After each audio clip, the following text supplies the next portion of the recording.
Bonjour à tous, je suis le docteur Chater, je suis le chef de service d'anesthésie de réanimation à l'EHS en transplantation d'organes et de tissus et je fais partie actuellement avec tout mon staff de l'unité Réa Covid-19 qui s'est installée au niveau du CHU de Blida. Alors on m'a demandé aujourd'hui de vous parler un petit peu de notre modeste expérience sur la VNI, VNI chez le patient Covid-19 que nous avons débuté le 4 avril dernier, donc qui ne date que d'il y a 15 jours, donc ce serait prétentieux de venir vous donner des leçons.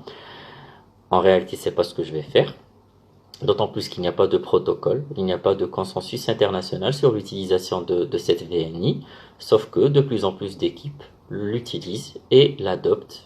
Nous l'avons essayé, nous l'avons adopté, on va essayer de vous expliquer pourquoi. Alors sachez que la règle principale qui reste d'actualité, c'est que la VNI ne peut se substituer à la ventilation mécanique, ne peut se substituer à l'intubation et ne peut retarder celle-ci.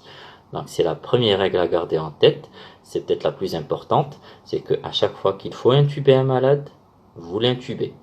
C'est pas la peine d'essayer de négocier un petit peu avec ce patient-là, de voir un petit peu les limites de sa tolérance. S'il y a indication à intuber le patient, eh bien, vous l'intubez. Alors, pour ce qui est de la VNI, sachez que deux profils pulmonaires se dégagent dans le Covid-19. Je pense que vous avez tous lu un petit peu le papier de Gattinoni. En fait, il y a deux profils différents et l'évolution se fait d'un profil vers un autre. Ces profils sont facilement reconnaissables sur la radiologie. Il y a d'abord le profil L avec peu d'élastance, mais avec une bonne compliance, une compliance plus ou moins conservée. Alors chez qui donc le recrutement n'est pas nécessaire, étant donné que tous ces poumons se remplissent d'air comme nécessairement. Et puis il y a le type H avec une élastance qui est beaucoup plus élevée et avec une compliance qui est beaucoup plus basse. Donc avec des zones qui sont perfusées mais qui ne sont pas ventilées et donc avec des effets de shunt droite, gauche et des phénomènes inflammatoires qui sont au maximum et qui sont à l'origine d'œdème. Des poumons donc collabés qui vont peser beaucoup plus lourd et qui seront donc écrasés sous leur poids. Alors schématiquement, si on doit justement schématiser la chose, le type L, le classique ballon de baudruche qu'on gonfle lors des anniversaires en fait et qui n'a pas besoin de beaucoup de pression pour gonfler, mais qui va avoir du mal à reprendre sa forme initiale. Et donc qui va garder une forme déformée, d'autant plus que justement vous avez appliqué cette pression beaucoup trop longtemps ou alors vous avez appliqué une pression beaucoup trop importante à ces parois.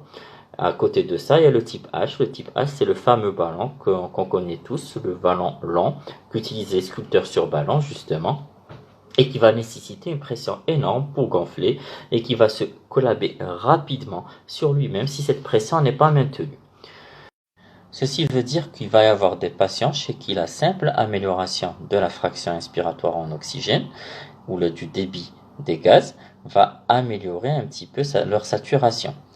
Alors qu'il va y avoir d'autres patients chez qui les mesures de recrutement vont être obligatoires pour améliorer les échanges gazeux. Alors vous l'avez compris, chez le dernier groupe, la VNI ne va pas être très concluante. Donc chez ce groupe-là, qui correspond justement au phénotype H, il ne faut pas hésiter justement à passer à l'intubation. Alors le protocole chez nous donne la priorité justement au phénotype L pour la VNI. Pour le phénotype H, nous ne discutons pas beaucoup en fait, on passe assez rapidement à l'intubation, mais chez le phénotype L, il va inclure tous les patients justement qui ont cette imagerie-là, caractéristique de ce phénotype-là, et qui n'arrivent pas à saturer à plus de 90% sous 6 litres d'oxygène au sonde nasale, bien sûr, la sonde à oxygène nasale. Alors chez ces patients-là, quand on fait la gazométrie, il faudrait pas que cliniquement ils présentent des signes de fatigue, donc pas de tirage, pas de polypnée, une fréquence respiratoire qui reste quand même inférieure à 35 cycles par minute. Et puis, chez ces patients-là, pour passer à la VNI, il faudrait vraiment que leur PCO2 soit inférieur à 80 et que leur PaO2 soit supérieur à 50. Sinon, c'est l'intubation, millimètre de mercure bien sûr, sinon c'est l'intubation garantie. Alors, comment on procède? Ben, tout simplement, la VNI est faite par un masque étanche, des masques de plongée que vous connaissez tous, qui ont été distribués un petit peu partout ici en Algérie, à tous les hôpitaux. Donc, on utilise ces masques-là parce que tout simplement, ils sont beaucoup plus étanches que les lunettes à oxygène. Alors, on a longtemps parlé de dispersion, d'effet de vaporisation justement du virus. Et bien, sachez-le que il n'y a pas une méthode qui mette à l'abri réellement contre cette nébulisation virale. En réalité, et on a parlé aussi des risques de contamination chez le personnel médical. En réalité, des études ont prouvé que si les procédures de VNI augmentaient ce risque de contamination de 3, un petit peu moins de 3 fois, l'intubation, elle, l'augmentait de pratiquement plus de 6 fois. Donc là-dessus, il y a pas de doute. En fait, la VNI n'est pas plus dangereuse pour le personnel médical que l'intubation. En réalité, elle va nécessiter les mêmes précautions.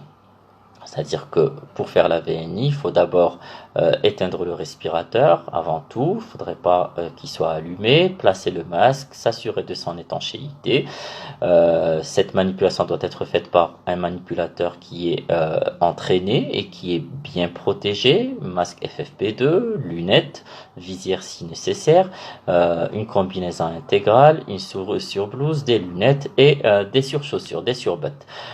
Chez nous, la VNI se passe toujours dans une salle aérée, en fait, comme on n'a pas de pression négative et comme on est dans un pavillon à part, éloigné du reste des patients, et comme nous n'avons que des patients qui sont Covid+, donc forcément, ça ne pose pas beaucoup de problèmes. Donc, on fait ça dans des salles qui sont aérées.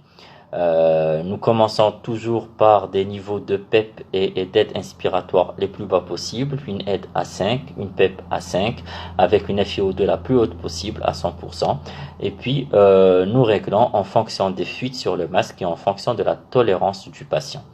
La VNI chez nous se surveille constamment. Il y a un personnel qui est dédié à ça, un personnel paramédical et des résidents qui font le tour en fait des masques et qui vérifient. Nous faisons une gazométrie avant le masque et puis nous faisons une gazométrie à H1 et à H2. La surveillance se fait chaque 20 minutes, la surveillance clinique. Donc chaque 20 minutes, il y a un médecin qui passe et qui voit un petit peu la fréquence respiratoire du patient, qui voit un petit peu s'il ne se fatigue pas et qui veut vérifier un petit peu la tolérance qu'a le patient à ce masque-là. En fait, si on voit que sur nos gazométries ou sur notre surveillance clinique que le patient se fatigue, commence à se fatiguer, qu'il ne tolère pas, là-dessus, on passe à l'intubation et la ventilation mécanique. Sur la gazométrie, idem, si les chiffres ne s'améliorent pas, ou pire, si on voit que la PaCO2 est fluctuante, qu'elle se remet à augmenter, là aussi, il n'y a pas de doute pour nous. Il faudrait passer à la ventilation mécanique. J'espère que j'ai été un petit peu clair, que j'ai levé quelques points d'ombre qui subsistent chez vous. Nous sommes encore en cours d'apprentissage. Nous ne demandons qu'à nous améliorer. En fait, si vous avez des remarques, elles sont les bienvenues. Merci pour votre écoute.